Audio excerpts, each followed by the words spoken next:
mami icara ku meza twicirire ihoga yewe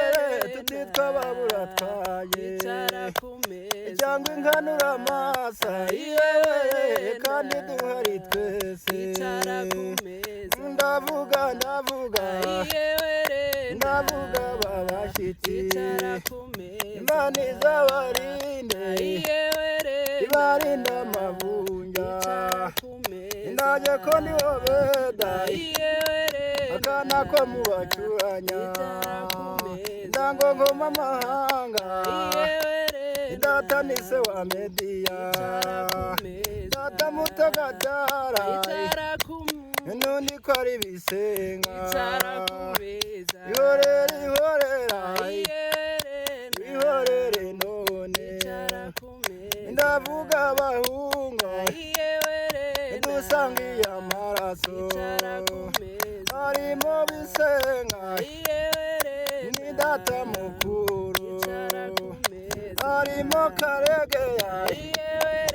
ni se wa harimo nangaba yewe nawe mwene data ndavuga abahunga abahungu ba data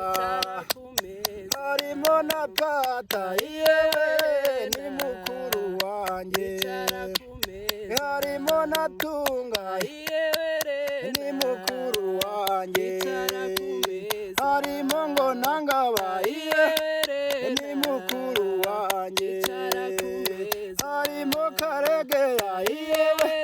inawangwa mu ntege mucurire ihoga yewe tutitwa baburatwaye intoke ya bwera yewe ntigigira ubwaye n'umugano wawa yewe ntuyugira ipfundo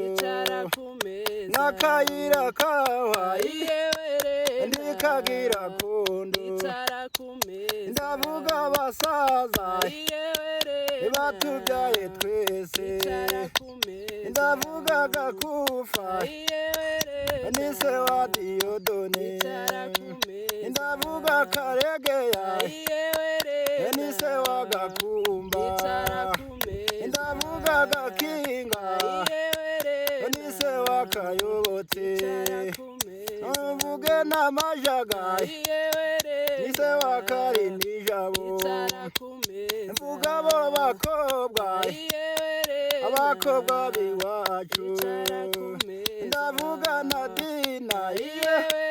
ni mushiki wanjye ndavuga na Mediya ni mushiki wanjye ndavuga Mukeya ni mushiki wanjye ndavuga Yizera nawe ndi se wabo ihorera ihorere no icara ku meza.